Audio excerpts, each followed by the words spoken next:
அனைவருக்கும் ஆத்ம வணக்கம். என்னோடய பேர் ஈஸ்வரி முத்துகிருஷ்ணன். நான் மதுரையிலேருந்து பேசுகிறேன். என்னோடய நிறுவனம் பேர் பார்த்திங்கன்னா ஜெயமீனாட்சி குரூப் ஆஃப் இன்ஸ்டியூஷன். இது பெண்கள் மற்றும் குழந்தைங்களுக்கு வந்து தொழிற்கல்வி நிறுவனம் வந்து நான் மதுரையில் 10 வருஷமாக ரன் பண்ணிட்டு வரேன், சர்வேர் காலனியில். இன்றைக்கி இந்த பதிவு பார்த்திங்கன்னா எங்களோட குருதேவாவை பற்றி தான். குருதேவா வாசியோகம், அதாவது வாசியோகம் அப்படிங்கிற ஒரு விஷயத்தை எனக்கு வந்து அறிமுகப்படுத்தினது என்னோடய குரு சோபனாம்மா தான். அவங்களுக்கும் இந்த இடத்துல மனதார நன்றி சொல்லிக்கிறேன்.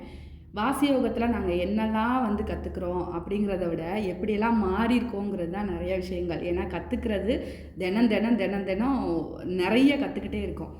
அதை இம்ப்ளிமெண்ட் பண்ணுறோம் பார்த்திங்களா, அதுதான் பெரிய விஷயம். அதை இம்ப்ளிமெண்ட் பண்ண எங்களோட குருமார்கள் அவ்வளோ உறுதுணையாக எங்களை செய்ய வைக்கிறாங்க, அப்படி தான் சொல்ல முடியும். இப்போது ஃபார் எக்ஸாம்பிள் ஸ்கூலில் கிளாஸ் எடுக்கும்போது டீச்சர் எடுப்பாங்க, 10 பேர் இருந்தாலும் அதில் ஒரு பிள்ளை நல்லா டேலண்ட்டாக வந்துடுவாங்க, ஃபஸ்ட் ரேங்க் எடுத்து. மற்ற பிள்ளைங்களுக்கு இன்னும் கொஞ்சம் கேர் கிடைக்கணும் இல்லையா? அந்த மாதிரி எக்ஸ்ட்ரா ஸ்பெஷல் கேர் இருந்துச்சுன்னா 1-to-1 டியூஷன் வச்சா எப்படி இருக்கும்? அந்த குழந்தை வந்து நெக்ஸ்ட் தடவையே ஃபஸ்ட் ரேங்க் எடுத்துரும். அந்த மாதிரி நம்மளோட குருதேவா வாசியோகத்தில் மட்டும்தான் ஸ்பெஷல் கேர் 1-to-1 அப்படிங்கிற ஒரு விஷயமே இங்கே மட்டும்தான் நான் வந்து பார்த்துருக்கேன். நம்மளோட ஆன்மீக பயணம் அப்படின்னு சொல்கிறத காட்டிலும் நம்ம வாழ்க்கை வாழக்கூடிய எல்லா விஷயங்களுமே தினம் அன்றாட நம்ம வந்து சிரித்த முகத்தோட ஒவ்வொரு விஷயத்தை ஃபேஸ் பண்ணுறது எல்லாமே 1-to-1 எனக்கு குருதேவா கற்றுக் கொடுக்குறாங்க. இதெல்லாம் நீங்கள் என்ன இருந்தே நீங்கள் இவ்வளோ பிஸ்னஸ் பண்ணுறீங்க, உங்களுக்கு தெரியுமா தெரியாது? அந்த மாதிரி கிடையாது. நான் அப்போ அணுகுனதுக்கும் என்னோடய ஸ்டூடெண்ட்ஸ் இப்போ சொல்கிறாங்க, மேம் நீங்கள் ரொம்ப மாறிட்டீங்க, உங்களோட பேச்சு, பொறுமை, நிதானம், அதை விட நீங்கள் ஹேண்டில் பண்ணுற விதம், பாசிட்டிவிட்டி, இது எல்லாமே மாறி இருக்குது அப்படின்னு. அந்த மாற்றத்துக்கு ஒரு காரணம் அப்படின்னா அது வந்து நம்ம கண்டிப்பாக நான் வந்து குருதேவாவோட வாசியோகத்தை தான் சொல்லுவேன். நிறைய மெடிடேஷன் எல்லாருமே நம்ம பண்ண ஆரம்பிப்போம். ஒரு பர்டிகுலர் டயத்துக்கு மேலே நம்மளால் பண்ண முடியாது. ஆனால் நான் வந்து 4 மணிக்கு எந்திரிக்கிறது என் வாழ்க்கையில் ஒரு 10 வருஷ போராட்டமாகவே இருந்துச்சு.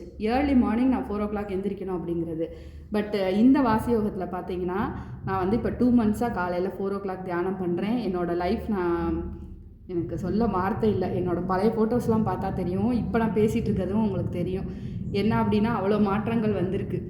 ஏன்னா அது சும்மா சொல்லலை எல்லாருமே, அதிகாலையில் நீங்கள் எந்திரிச்சு வென்றுட்டிங்கனாலே வாழ்க்கையை ஜெயிச்சிருவீங்கன்னு. அப்படி எந்திரிக்க வைக்க முடிஞ்சது அப்படின்னா என்னோடய குருதேவாவோட ஆசீர்வாதத்தால் தான் அப்படின்றத 100% சொல்லுவேன். அதாவது கழுத்து நிறைய பிரச்சனை, கழுத்தை நெரிக்கிற பிரச்சனை, அடுத்து எனக்கு மட்டும்தான் உலகத்தில் இருக்க எல்லா பிரச்சனை இருக்குன்ற மாதிரி இருந்த என் லைஃப்பை அப்படியே உனக்கு ஒரு பிரச்சனை இல்லை, நீ வந்து பிரச்சனையெல்லாம் விட்டுட்டு நீ நிதானமாக புருவ மத்தியில் எல்லாத்தையும் சரண்டர் பண்ணிவிட்டு உட்காரு அப்படின்னு சொல்லி உட்கார வச்சு தினம் நம்மளை அதை வீடியோ காலில் பார்த்து கரெக்ஷன் பண்ணி அன்றாட நம்ம வாழ்க்கையில் தியானம் வந்து சாப்பாடை விட எவ்வளோ முக்கியன்றதை கண்டுபிடிச்சி சொல்லி கொடுத்து அதை செய்ய வச்ச ஒரே ஒன் அண்ட் ஒன்லி குருதேவா மட்டும்தான் நான் சொல்ல முடியும். இப்படி ஒரு குரு யாருக்குமே கிடைக்க மாட்டாங்க. கிடைச்சவங்க தயவுசெய்து விட்டுறாதீங்க. இது என்னோட மனதார டெஸ்டிமோனியெல்லாம் நான் சொல்லுவேன். ஏன்னா நிறைய பேர் கஷ்டப்பட்டுட்ருக்கோம் நம்ம வாழ்க்கையில். அதாவது பிறந்தோம் செத்தோம் அப்படிங்கிறது இல்லாமல் என்ன நோக்கத்துக்காக வந்தோம், அந்த பிறப்பின் நோக்கம் தெரிஞ்சு வாழணும், மற்றவங்களுக்கு ஹெல்ப் பண்ணணும் அப்படின்னு நினைப்போம். எல்லாராலையுமே வந்து அதை நினைக்கணும். ஆனால் நம்ம வந்து அந்த டயத்தில் நினைக்க மாட்டோம். என்னென்னா நம்மளுக்கே அவ்வளோ பிரச்சனை இருக்கும், நம்ம என்னத்தை அடுத்தாலும் ஹெல்ப் பண்ண அப்படின்ட்டு. ஸோ இப்போ இங்கே வந்தது மூலியமாக நாங்கள் வந்து நிறைய கொடுக்குற தன்மைக்கு மாறி இருக்கோம். என்னோடய அந்த சிரிப்பு வந்து பார்த்திங்கன்னா ரொம்ப நாள் எங்கே போச்சுன்னே தெரியாது, அவ்வளோ இருந்தது. இப்போ பார்த்திங்கன்னா நிறைய சிரிச்சுக்கிட்டே தான் எல்லா விஷயத்தையும் கடந்து போகிறேன். அப்படி ஒரு சந்தோஷமான லைஃப்பை எனக்கு வந்து திருப்ப கொடுத்த என்னோடய குருதேவாவுக்கு வந்து மனதார நன்றி சொல்கிறேன். என்னோடய பயணம் இதோட முடிய போகிறதில்ல.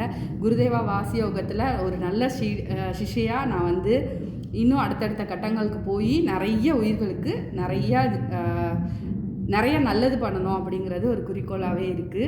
ஆத்ம வணக்கம் குருதேவா. இந்த வாய்ப்பை கொடுத்ததுக்கு ரொம்ப நன்றி. தேங்க்யூ.